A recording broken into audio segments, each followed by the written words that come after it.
One wears gold in his hair, the other dust on his clothes. One speaks with his voice, the other is silent and makes the world quiet. Pope Leo XIV did not choose crown. He chose humility and action. Leo XIV in everyday scenes, breakfast with servants, playing with children. Trump speaks to crowds, holds trade talks. Interview quotes expert. Leo XIV is a form of resistance that does not need to shout. Trump is material power. Leo is sacred power. Leo XIV announces Vatican financial opening. Crackdown on abuse. U.S. media reacts. Trump is questioned by the press about religion, morality. There is no statement of opposition. But every action of Leo XIV is a question for those who sit on the throne, both earthly and sacred. People everywhere burst into tears when they see Leo pray. Cardinals kneel. Parishioners hug each other in front of screens. Children write handwritten letters to the Vatican. In a world full of noise, sometimes it is the silent who make the revolution. Donald Trump stood on stage at a recent MAGA conference in Texas, shouting, "We don't bow to anyone. We lead the world. America first," the crowd chanted. His arms were raised. Red lights were on. American flags were everywhere. Pope Leo XIV emerged from the Vatican backstage, wearing a brown monk's robe, a white zacchetto on his head, the gentle light of the setting sun falling on his face. No microphone, no words, just raising his hand in blessing.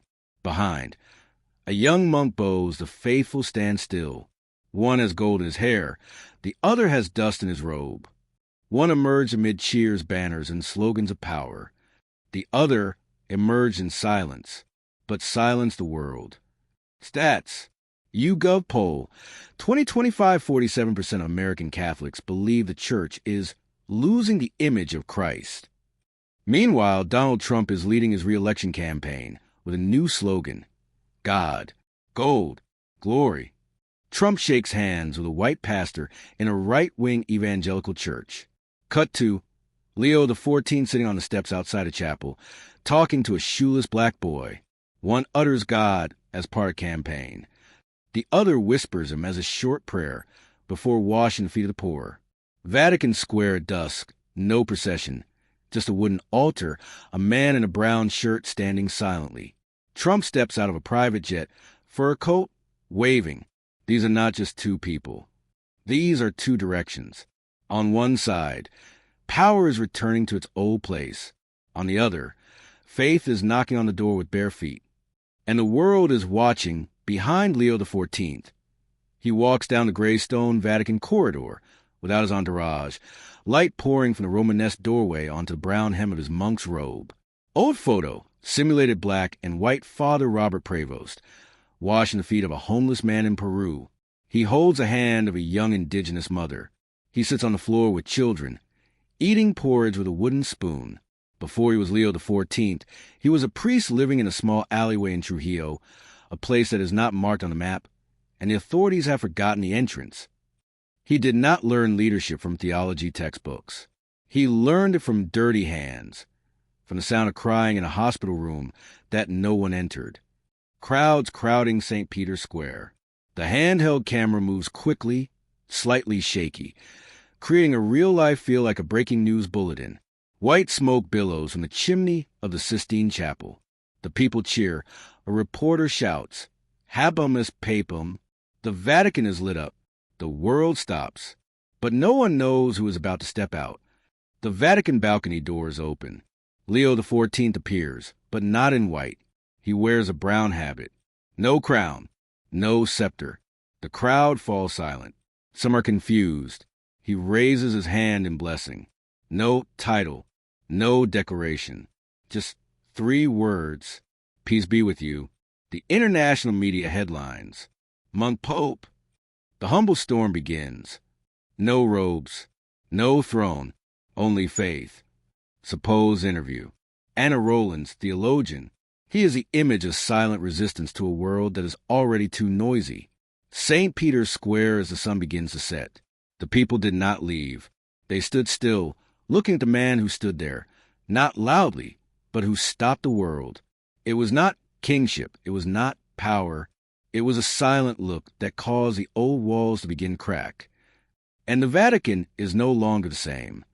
Donald Trump said strongly at the 2025 re-election campaign, pointing to the camera, actual quote, "We will make America fear it again.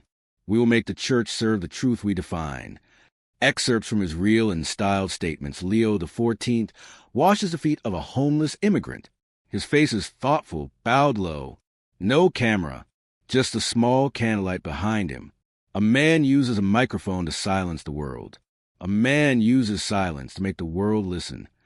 Trump appears on right-wing TV channels, Fox News, Newsmax. Below is the caption, "Pope versus power? The monk pope may be a problem." Leo XIV appears in a viral video, sitting and playing with immigrant children, his eyes gentle. A TikTok clip of a young person comments, "Yo, this dude is more Christ than half the church." Trump has a microphone. He has the media. He has a campaign machine. But what does Leo have? A photo, a look, an action without words. Trump appears in a church, standing in front of a cross, holding up the Bible as a political prop, recalling the real image of 2020. Small blue diamond Leo XIV kneels alone in an unnamed chapel, flickering candles, only a simple cross hanging on the stone wall. One holds up a sacred symbol to gain power. One bows down to that symbol to lose himself. Posts, tweets, and videos on social media with the hashtags, #TruePope, #SilentRevolution, #HeWalksLikeChrist. Americans, Africans, South Americans share images of Leo washing feet, eating bread with the poor, with the caption, "He does not fight for votes, does not issue slogans. By his mere presence, he begins to overthrow thrones made of pride." Trump entered the auditorium with a guard, a strong light shining on his face. Leo XIV walked down the steps of the chapel, blending into the crowd. No one recognized him. Who will history choose? The one who stands on the podium shouting, or the one who walks down quietly, bearing the pain of others? Leo XIV sat opposite the Vatican's advisory board, silently flipping to the pages of decades-old financial books that had not been made public. The camera zoomed in on the note. Funds transfer to unknown destination. 1997 total. 213 million euros. There was no banging on the table. No public accusation. Just a light question, but like an axe splitting the stone of an ancient shrine. Leo, actual quote, "Why is there still money here when those parishes are empty?" Previous popes celebrated their first Mass in St. Peter's Basilica with processions, bells, flags. Leo XIV celebrated Mass in a small chapel for immigrants, with only a wooden altar, a few old nuns, a child holding a rotten wooden cross. Instead of the center of power, he chose the edge. And that is what makes the center falter. The bishops in the United States met in private, worried about Leo's erratic response. A bishop whispered from the wings in a worried voice, "He is upsetting the order that has protected us for generations." Overlay news. Leo XIV freezes multiple Vatican-linked real estate projects in Dubai and London. Papacy under Leo XIV suspends diplomatic deal with controversial government-backed militia. He doesn't talk politics, but every decision he makes is forcing politicians to talk about religion. A Ukrainian nun live streams her tears.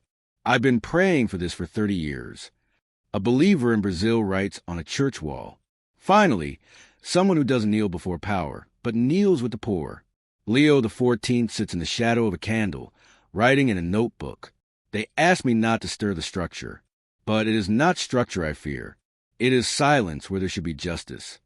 Leo XIV walks out the Vatican side door, dressed in brown, holding a worn wooden staff.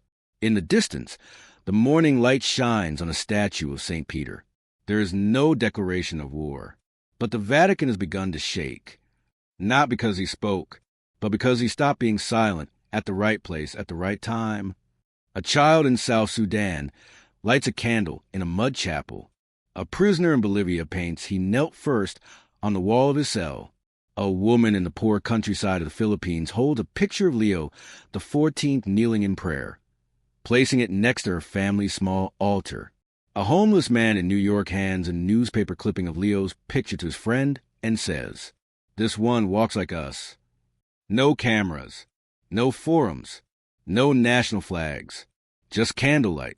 And one by one, silently, they begin to follow it. A group of young priests in Europe take mass to the streets, among the homeless.